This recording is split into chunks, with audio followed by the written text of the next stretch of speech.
Hello बच्चों, यह CC coaching classes में आप लोगों का स्वागत है।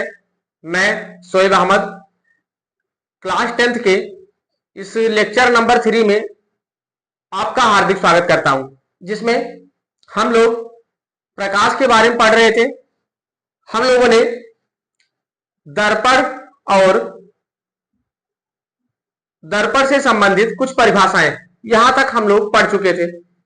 एक क्वेश्चन आपको होमवर्क में दिया गया था, आप लोग उसको सॉल्व कर लीजिएगा और कमेंट बॉक्स में आंसर जरूर दीजिएगा।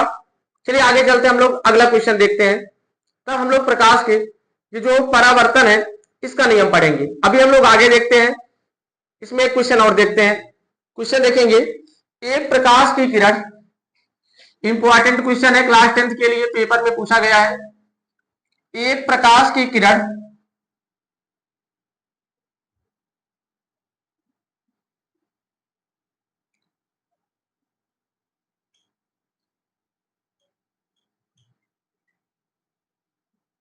एक प्रकाश की किरण किसी समतल दर्पण पर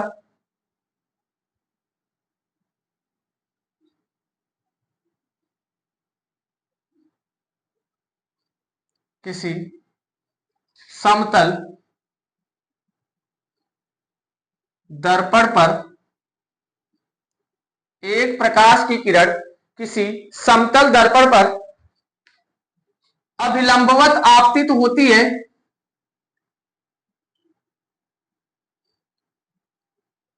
अभिलंबवत आपतित होती है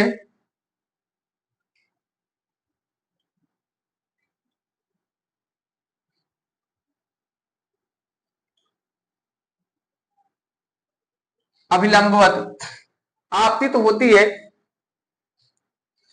तो दर्पण द्वारा उत्पन्न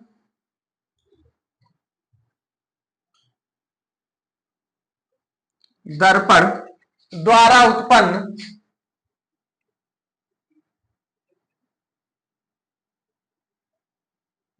दर्पण द्वारा उत्पन्न किरणों में विचलन है।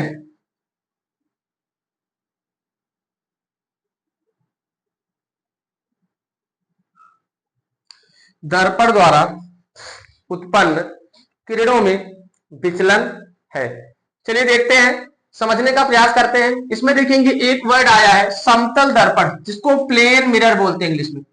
समतल दर्पण, इसको क्या बोलते हैं? प्लेन मिरर बोलते हैं। और यहां पर आया है विचलन, जिसको डेविएशन बोलते हैं। डेविएशन मतलब ये किरणें कहां से विचलित हो रही हैं। अभी हम लोग समतल दर्पण नहीं पढ़े हैं, लेकिन आगे पढ़ लेंगे। इसके बाद जो हेडिंग आएगी दर्पण के बारे में, तो वहां हम लोग समतल दर्पण को पढ़ लेंगे। अभी बस आप इतना सीखिएगा, समतल दर्पण जो होता है, ये जो दर्पण होता है, इसको हम लोग अपने घरों में यूज करते हैं। चेहरा देखने के लिए समतल दर्पण का यूज करते हैं। क्यों करते हैं? क्योंकि यह क्या करता है, जितनी बड़ी वस्तु रहेगा उसका सेम उतना ही बड़ा प्रतिबिंब बनाएगा, यानी इमेज बनाएगा। अगर वस्तु की लंबाई 5 सेंटीमीटर है तो उसका जो इमेज बनेगा वह भी 5 सेंटीमीटर का ही इमेज बनेगा। किसमें? प्लेन मिरर यानी समतल दर्पण में। चलिए यहां से देखते हैं, बनाते हैं एक प्लेन मिरर समतल दर्पण। इसके पीछे पेंट यानी कलई की गई है। अभी आगे हम लोग इसको देखेंगे क्या होता है अच्छे से, अभी बस सवाल लगाते हैं। यहां से देखेंगे एक प्रकाश की किरण है, यहां पर क्या होता है आप जानते हैं कि अभिलंबवत है, यानी लंबवत अभिलंब है। इस किरण को आपतित किरण बोलते हैं। इस किरण को परावर्तित किरण बोलते हैं। आप लोग पीछे पढ़ चुके हैं, इसको क्या बोलते हैं? आपतित किरण। इसको अभिलंब बोलते हैं। इसको क्या बोलते हैं?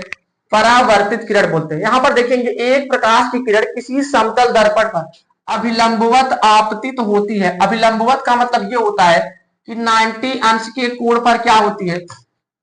आपतित होती है।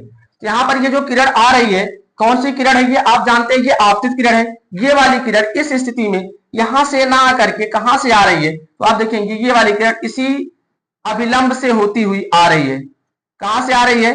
अभिलंब से होती हुई आ रही है। जब कोई भी किरण अभिलंब से डायरेक्ट ऐसी आ जाएगी तो आप जानते हैं यहां पर तो होती है आपतित किरण।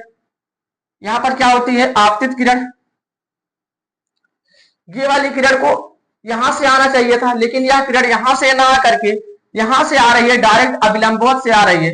अब यह किरण जो आएगी, अब आप जानते हैं इस किरण के बीच में एंगल और ये वाला एंगल क्या होता है, आपस में बराबर होता है।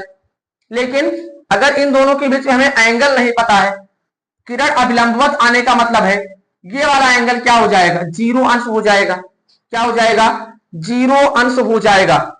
यानी कोण आई और ये कोण कौन सा है, आर। आप जानते हैं ये दोनों कोण आपस में बराबर होते हैं। अगर ये कोण जीरो हो गया तो ये भी कोण क्या हो जाएगा, जीरो हो जाएगा। कैसे जीरो होगा, क्योंकि किरण कैसी आ रही, अभिलंबवत आ रही है। आगे देखेंगे, ये वाली किरण इसको ऐसे सीधा जाना चाहिए था, लेकिन यह किरण क्या हुई, यहां से टकराकर परावर्तित हो गई।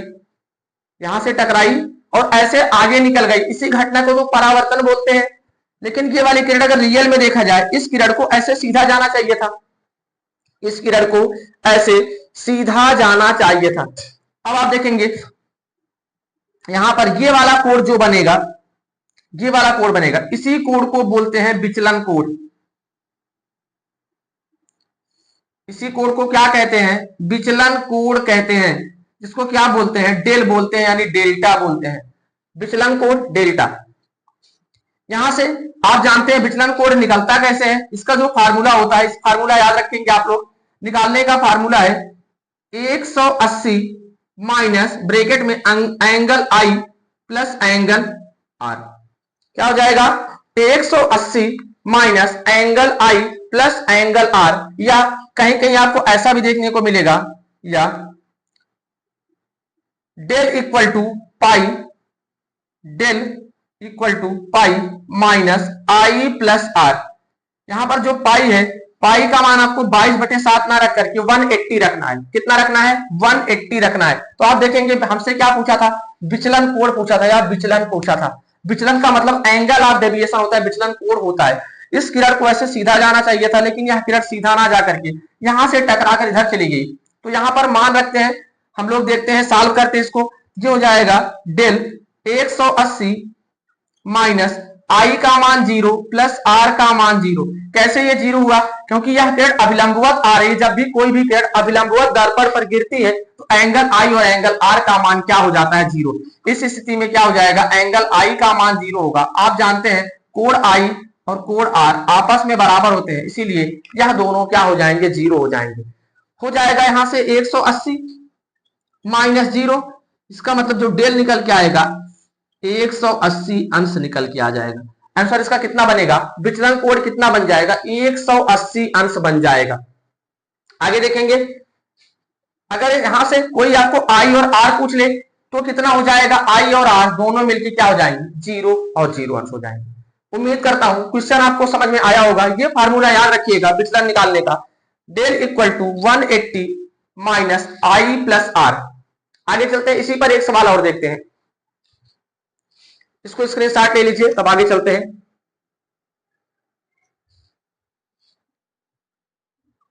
देखेंगे, मिटा देते हैं इसको, अगला सवाल देखते हैं हम लोग, इसी पर देखते हैं फिर आगे लगाते हैं। या तो चलिए वाला क्वेश्चन आपको होमवर्क में दे देते हैं लास्ट में। अभी हम लोग प्रकाश के परावर्तन का नियम पढ़ते हैं। हेडिंग है प्रकाश के परावर्तन के नियम। प्रकाश के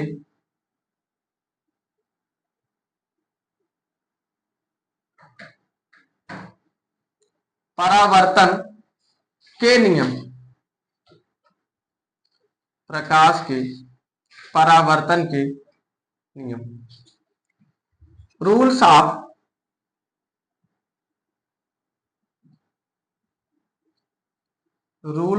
रिफ्लेक्शन ऑफ लाइट।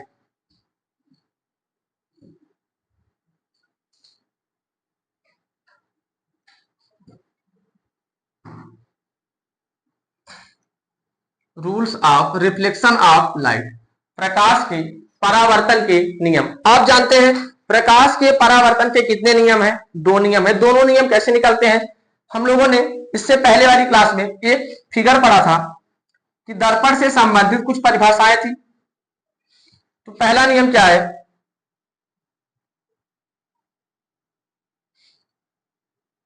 देखेंगे यहां पर इस वाली किरण को हम लोग क्या बोले थे, आपतित किरण। क्या बोले थे इसको, आपतित किरण। इंसिडेंट रेज, इसको परावर्तित किरण, रिफ्लेक्शन रेज।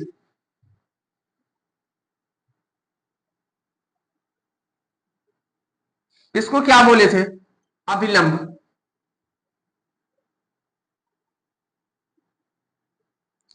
इस कोड को आई और ये वाला कोड आर।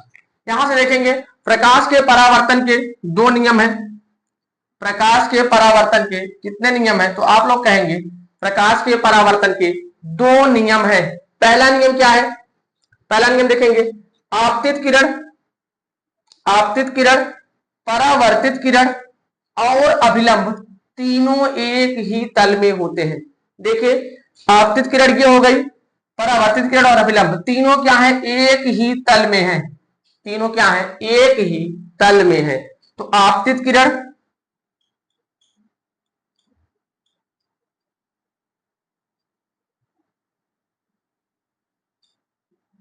आपतित किरण, परावर्तित किरण, आपतित किरण, परावर्तित किरण तथा अभिलंब तीनों एक ही तल में होते हैं। तीनों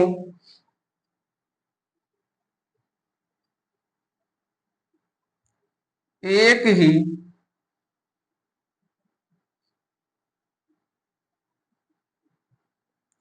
एक ही तल में होते हैं।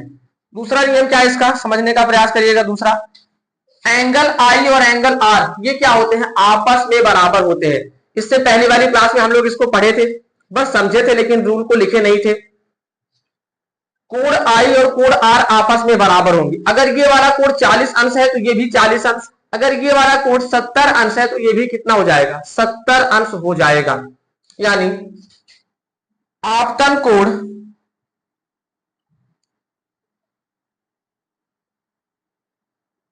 आपतन कोण और परावर्तन कोण आपस में बराबर होते हैं।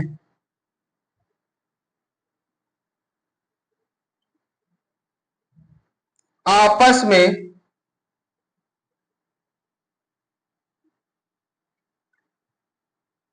बराबर होते हैं।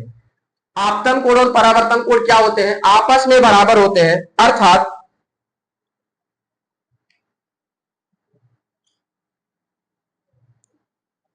कोण आई बराबर में कोण आर, ये था परावर्तन के दोनों नियम। परावर्तन का नियम क्या कहता है कि आपतन कोण और परावर्तन कोण आपस में बराबर होंगे और आपतित किरण, परावर्तित किरण तथा अभिलंब तीनों क्या होंगे, एक ही तल में होंगे। आगे चलते हम लोग, स्क्रीनशॉट लेना है तो ले लीजिए आप लोग। उम्मीद करता हूं आप लोगों को इतना समझ में आया होगा। चलिए आगे चलते हैं। इसके बाद देखते हैं हम लोग मिरर के बारे में पढ़ते हैं थोड़ा सा, दर्पण क्या होता है। उसी में हम लोग समतल दर्पण भी पढ़ लेंगे।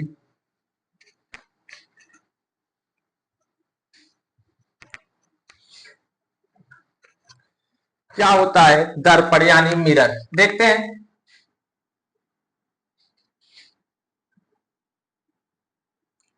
दर्पण के बारे में पढ़ते हैं।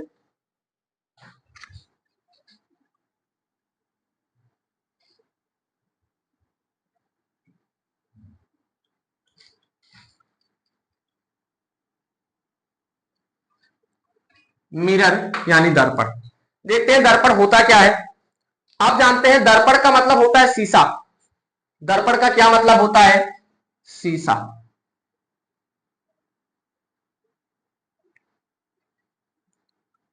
इसको लेड भी बोलते हैं। इसका जो सिंबल होता है वह क्या होता है, पीबी होता है। दर्पण, लेड या शीशा, इसको क्या कहते हैं, पीबी। इसका सिंबल होता है। आगे देखेंगे दर्पण होता क्या है। दर्पण में हम क्या करते हैं, अपना चेहरा देखने के लिए दर्पण यूज करते हैं और प्रकाश के परावर्तन के लिए भी दर्पण का यूज होता है और भी बहुत सारी ऐसी चीजें हैं जिनके लिए हम लोग क्या करते हैं, दर्पण का यूज करते हैं। तो चलिए दर्पण के बारे में थोड़ा सा पढ़ते हैं। आप देखते होंगे कि दर्पण जो होता है इसका एक तल जो होता है वह चिकना होता है और दूसरे तल पर क्या होती है, कलई यानी पेंट किया हुआ रहता है। जो पेंट किया हुआ रहता है वह किसका पेंट होता है, कुछ लोग बताएंगे आप लोगों को कि चांदी का पेंट होता है, कुछ लोग बताएंगे एल्यूमिनियम का होता है, कुछ लोग बताएंगे पारा का होता है और आयरन ऑक्साइड यानी फेरस ऑक्साइड इसका होता है। तो ये सब सही है। देखेंगे होता क्या है दर्पण, वह चिकना पृष्ठ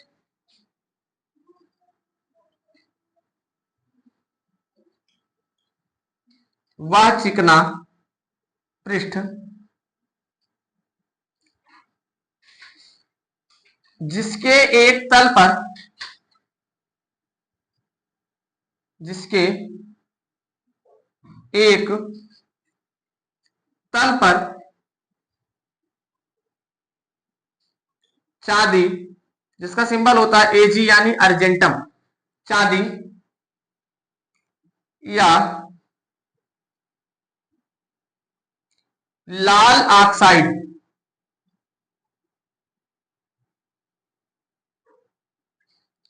जिसको आयरन ऑक्साइड भी बोलते हैं, लाल ऑक्साइड या आयरन ऑक्साइड, फार्मूला होता है Fe2O3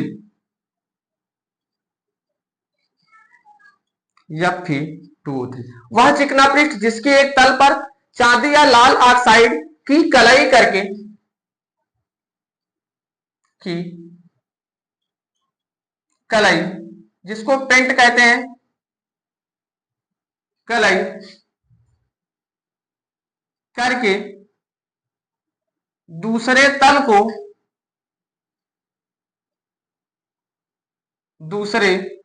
को परावर्तक बना दिया जाता है, परावर्तक बना दिया जाता है। परावर्तक का मतलब होता है जहां से प्रकाश के किरणों का परावर्तन होता है, परावर्तक बना दिया जाता है। दर्पण कहलाता है, दर्पण कहलाता है।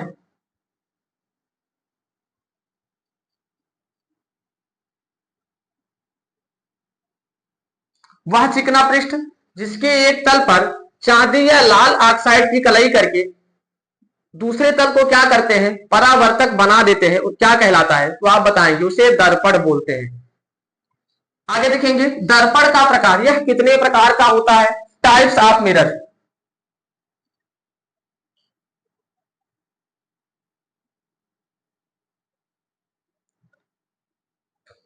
टाइप्स ऑफ मिरर, दर्पण के प्रकार, टाइप्स ऑफ मिरर। देखेंगे दर्पण का प्रकार कितने प्रकार का होता है, तो यह कितने प्रकार का होता है, तो दर्पण दो प्रकार का होता है। कितने प्रकार का होता है दर्पण, दो प्रकार का होता है। ठीक है, दो प्रकार का होता है। देखिए कुछ लोग आप लोगों को क्या बताते हैं कि यह दर्पण दो प्रकार का होता है, नाम है अवतल और उत्तल, जबकि ऐसा नहीं है। अवतल और उत्तल तो गोलीय दर्पण के टाइप है। किसके टाइप है, गोलीय दर्पण, इसको क्या बोलते हैं, स्फेरिकल मिरर बोलते हैं। तो दर्पण कितने प्रकार का होता है, दो प्रकार का होता है। पहला कौन सा होता है, पहला है समतल दर्पण। पहला कौन सा है, समतल दर्पण, जिसे प्लेन मिरर कहते हैं। समतल दर्पण जिसे क्या बोलते हैं इंग्लिश में, प्लेन मिरर बोलते हैं। यहां से देखेंगे समतल दर्पण होता क्या है। मान लेते हैं यहां पर हमने क्या किया, एक प्लेन मिरर लगा दिया, प्लेन मिरर लगा दिया। अब अगर हम क्या करेंगे, इस वाले दर्पण से यहां से मान लेते हैं हम दर्पण से 5 या 15 ही मान लेते हैं, 15 सेंटीमीटर की दूरी पर क्या है, खड़े हैं। 15 सेंटीमीटर की दूरी पर खड़े हैं। इसका जो इमेज बनेगा वह दर्पण से 15 सेंटीमीटर की दूरी पर ही बनेगा। कितने सेंटीमीटर की दूरी पर बनेगा, 15 सेंटीमीटर की दूरी पर बनेगा। अगर मान लेते हैं जो भी वस्तु है या जो भी इंसान खड़ा है इस दर्पण के सामने, उसकी जो हाइट है, उसकी जो ऊंचाई है कितनी है, मान लेते हैं 5 फीट है। ऊंचाई कितनी है उसकी, 5 फीट है। तो यह क्या करेगी, उस वस्तु की सेम ऊंचाई, जितना ऊंचाई वस्तु की है उतनी ही ऊंचाई ये भी 5 फीट की क्या करेगी, फिगर को बनाएगी। इसी को क्या कहते हैं, प्लेन मिरर बोलते हैं। यानी समतल दर्पण क्या करता है, वस्तु जितनी बड़ी है उसका उतना ही बड़ा प्रतिबिंब बनाएगा। वस्तु दर्पण से जितनी दूरी पर रखी है उसका उतनी ही दूरी पर ले जाके प्रतिबिंब को बनाएगा। ठीक है, समझ में आया। आगे देखते हैं, इसकी परिभाषा लिखते हैं। समतल दर्पण होता क्या है, समतल दर्पण इसके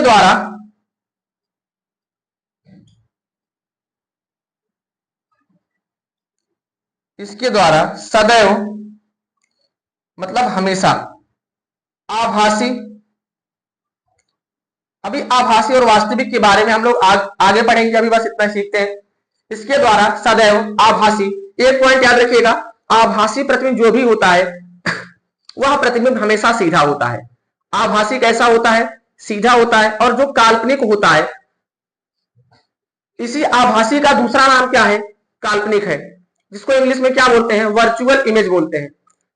यह हमेशा कैसा बनेगा, सीधा बनेगा। और जो रियल इमेज होगा, जिसको वास्तविक बोलते हैं, वास्तविक हमेशा उल्टा बनेगा। यानी आभासी कभी भी उल्टा नहीं बन सकता और वास्तविक कभी भी सीधा नहीं बन सकता। यहां से देखेंगे, इसके द्वारा सदैव आभासी सीधा तथा वस्तु के बराबर तथा वस्तु के बराबर प्रतिबिंब बनता है। प्रतिबिंब मतलब इमेज, आकृति, प्रतिबिंब बनता है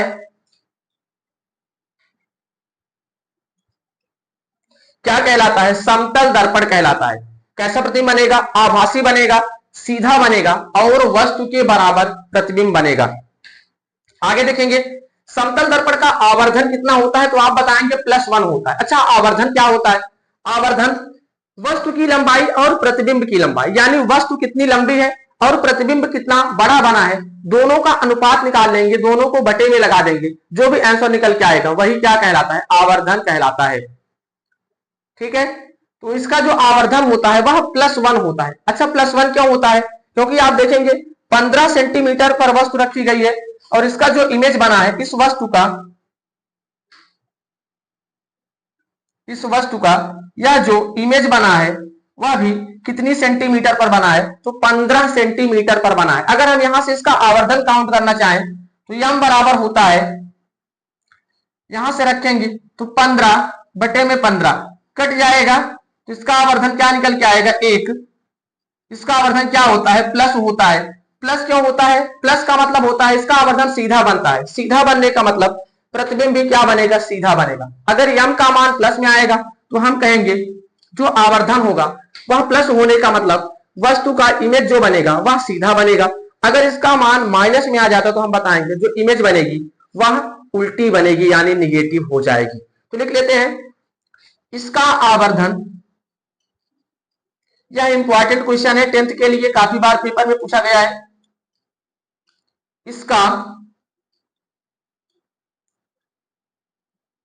इसका आवर्धन +1 होता है,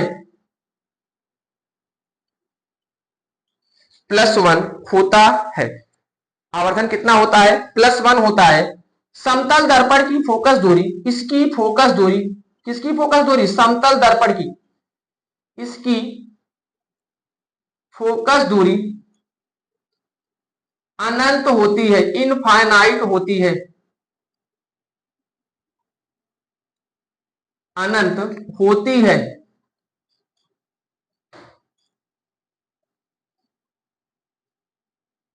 फोकस दूरी क्या होती है, ये भी इंपॉर्टेंट है, ये दोनों क्वेश्चन इंपॉर्टेंट है क्लास 10th के लिए, यहां से पेपर में क्वेश्चन पूछा जाता है। अब जानते हैं फोकस दूरी क्या होती है। दर्पण से फोकस बिंदु तक की दूरी क्या कहलाती है, दर्पण की फोकस दूरी कहलाती है। दर्पण से फोकस बिंदु तक के बीच की दूरी को दर्पण की फोकस दूरी कहते हैं। तो आप देखेंगे यहां पर इसका कोई फोकस ही नहीं कंफर्म है, वस्तु का फोकस यानी एफ कंफर्म ही नहीं है, इसीलिए इसकी फोकस दूरी क्या हो गई, इनफाइनाइट हो गई, यानी अनंत हो गई। स्क्रीनशॉट ले लीजिए इतना, फिर आगे चलते हैं।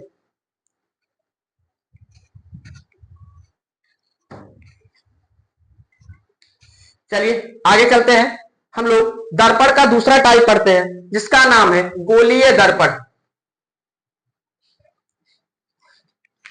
दर्पण का जो दूसरा टाइप है उसका नाम क्या है, गोलीय दर्पण। पहला क्या था, समतल दर्पण जिसको प्लेन मिरर बोलते हैं, और दूसरा क्या है, गोलीय दर्पण। देखेंगे गोलीय दर्पण क्या होता है। चलिए इसको भी समझने का प्रयास करिएगा आप लोग।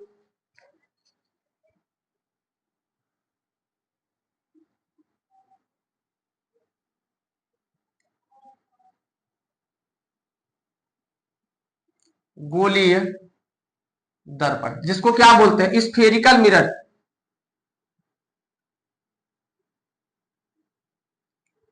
स्फेरिकल मिरर अर्थात गोलीय दर्पण, स्फेरिकल मिरर यानी गोलीय दर्पण। देखेंगे गोलीय दर्पण नाम से स्पष्ट है, यानी यह दर्पण क्या होगा, कांच का खोखला गोला रहेगा। कांच के खोखले गोले को दो बराबर भागों में काट कर क्या होता है, बनाया जाता है। मान लेते हैं हमारे पास ये कोई कांच का खोखला गोला है, हम क्या करते हैं, अगर इसको हम लोग दो पार्ट में काट दें, बीच से दो पार्ट में काट दें, तो यहां से दो दर्पण का निर्माण होता है। आप देखेंगे एक कुछ ऐसे बना है, एक ऐसे बना है और एक ऐसे बना है। ठीक है, यहां से समझने का थोड़ा सा प्रयास करते हैं हम लोग। ये वाला जो बना है इसका नाम है उत्तल दर्पण, जिसको कॉन्वेक्स मिरर बोलते हैं। इसका नाम है अवतल दर्पण, जिसको कॉनकेव मिरर बोलते हैं, अवतल दर्पण। इसका नाम है कॉन्वेक्स मिरर,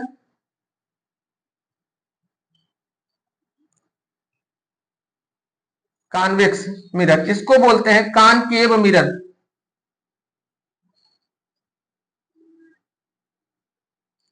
कॉन्वेक्स मिरर और कॉनकेव मिरर, यानी गोली दर्पण क्या होता है, गोली दर्पण कांच के खोखले गोले को दो बराबर भागों में काट कर बनाया जाता है। जब दो बराबर भागों में आप इसको काट देते हैं तो दो दर्पण का निर्माण होता है। एक का नाम उत्तल रखते हैं, एक का नाम अवतल रखते हैं। यानी गोलीय दर्पण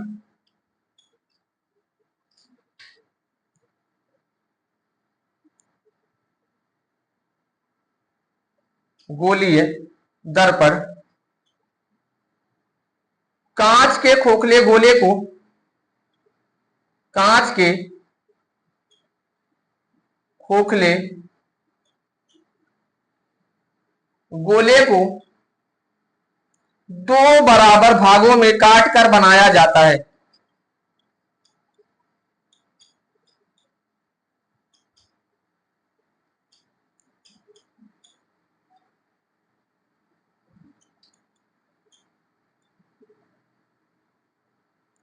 कांच के खोखले गोले को दो बराबर भागों में काट कर बनाया जाता है। जब हम लोग कांच के खोखले गोले को दो बराबर भागों में काट देते हैं तो दो दर्पण बनते हैं।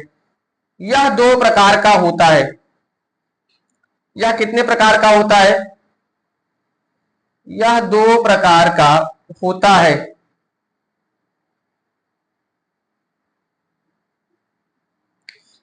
पहला है अवतल दर्पण, दर्पण में ज्यादा यूज इसी का है, अवतल दर्पण। और दूसरा है उत्तल दर्पण।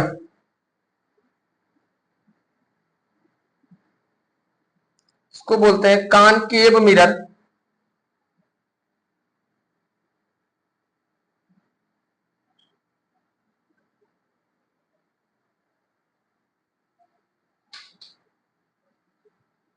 Convex mirror. चलिए यहां तक आप लोग सिर्फ साथ ले लीजिएगा। इसके आगे हम लोग कल पढ़ेंगे। आप लोगों से एक होमवर्क में क्वेश्चन दे दिया जा रहा है, ये आप लोग करके आएंगे होमवर्क में, कमेंट बॉक्स में जरूर आंसर देंगे इसका।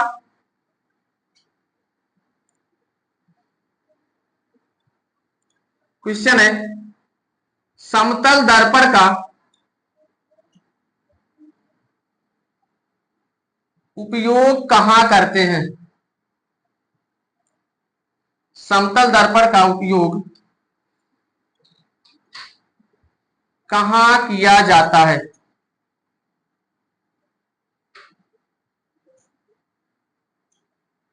ये आपका होमवर्क क्वेश्चन है, इसको आप लोग करके आएंगे। क्लास कैसी लगी कमेंट बॉक्स में जरूर बताइएगा और चैनल को सब्सक्राइब कर लीजिएगा। क्लास कैसी लगी ये जरूर बताइएगा कमेंट बॉक्स में और इस क्वेश्चन का आंसर आप लोग जरूर दीजिएगा। चलिए मिलते हैं अगले वीडियो में, तब तक के लिए थैंक यू।